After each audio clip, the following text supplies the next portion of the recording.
যে বটিটা দিয়ে আমি। তো বন্ধুরা, এই মুহূর্তে সব থেকে তাজা নিউজ আমাদের চ্যানেলে দেখতে পাচ্ছেন, মন্টু চ্যানেলে। তো বন্ধুরা, এমন একটা ঘটনা ঘটেছে যে একটা খাসিকে বলি দিতে গিয়ে বলির মণ্ডপ থেকে খাসি পালিয়েছে। মণ্ডপ কেন? ধ্যাৎ, বালি মণ্ডপ।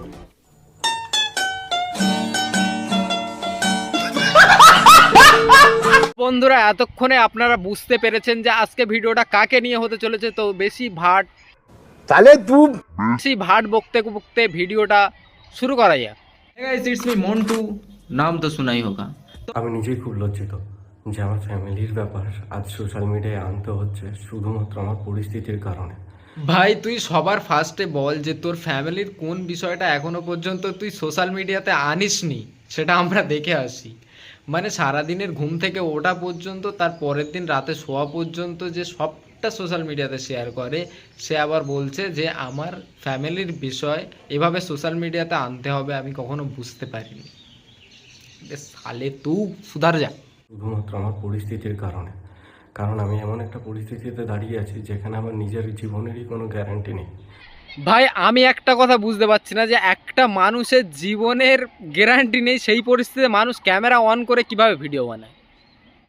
বাড়িতে যাওয়ার পর ঝুট ঝামেলা হতেই পারে, আমি মানলাম, কিন্তু কোনো দিদি বটি নিয়ে কোপাতে আসে, এটা কি মানা যায়? আমি তো কোনোদিনও স্বপ্নেও ভাবিনি। আর এই সব আমার বাবা মা কী করে সাপোর্ট করে আমি এখনও বুঝতে পারি না। হ্যাঁ, তো কাউকে বাঁচাতে গেলে কাউকে না কাউকে তো জেল খাটাতেই হবে। তো গাইস, এদের মেনলি ব্যাপারটা হচ্ছে মেনলি ব্যাপার আমি নিজেই জানি না। আর সেই সাপোর্ট করতে গিয়ে যে বটিটা দিয়ে আমি কূপ দিয়ে ওখান দিয়ে পালিয়ে এসেছি, সেই ব্লেমটা দিতেও আমার বাবা মা একবারও পিছু পা হাঁটেনি। একটা মেয়েকে বাঁচাতে গিয়ে যে একটা ছেলেকে এরকম বিপদের মুখে ফেলে দিতে পারে, সেটা হয়তো আমার বাবা মাকে না দেখলে আমি বুঝতে পারতাম না। তো বন্ধুরা, এদের আসল ব্যাপার হচ্ছে যে এদের গত 2 মাস ধরে রিচটা একটু ডাউন যাচ্ছে, যার জন্য এরা একটা নতুন নাটক সাজিয়েছে। এবারে কিছু কিছু জন আমি দেখছিলাম কমেন্ট বক্সে এটাই ওটাই বলছিল যে ছেলেদের চোখে জল মিথ্যা হয় না, বাট ছেলে কিন্তু এদের একটু আলুর দোষ আছে ভাই। আর এরা এমন একটা মাল, একবার হচ্ছে কিন যে এর বউ একটা নাটক সাজায়, যার জন্য সবাই ছেলেটার কমেন্ট বক্সে আসে যে দাদা তুমি মুখ খোলো, তুমি মুখ খোলো। তারপর এ একটা নাটক সাজায়, তারপর এর বউ ওরফে প্রীতির কাছে সবাই যায় গিয়ে দিদি তুমি একটু কিছু বলো, একটু কিছু বলো।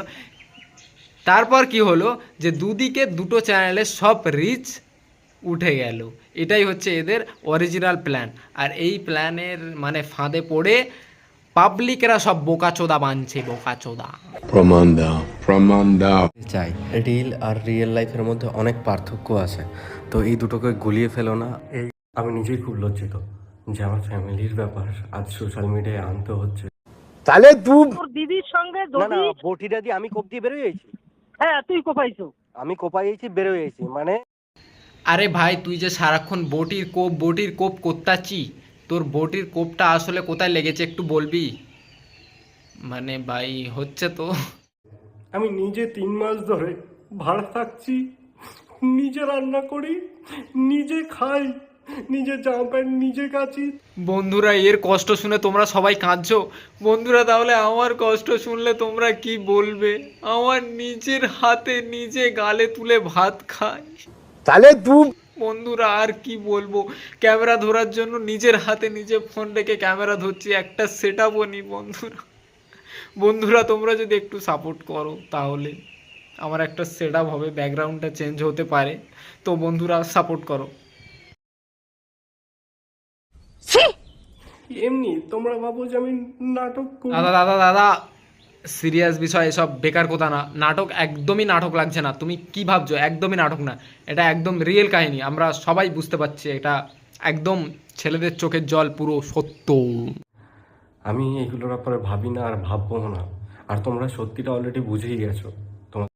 এবার কিছুজন পাবলিক এসে আমার কমেন্ট বক্সে বলবে তুমি কি কিছু জানো দাদা, তুমি কেন বকতেছো বেকারে?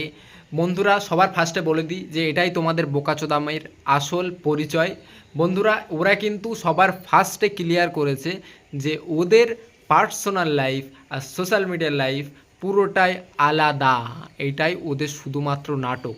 তো বন্ধুরা, আজকে ভিডিও এই পর্যন্ত। যদি ভালো লাগে তাহলে লাইক কমেন্ট শেয়ার করো। আর अबे जल्दी बोल, कल सुबह पनवेल निकलना। बाय।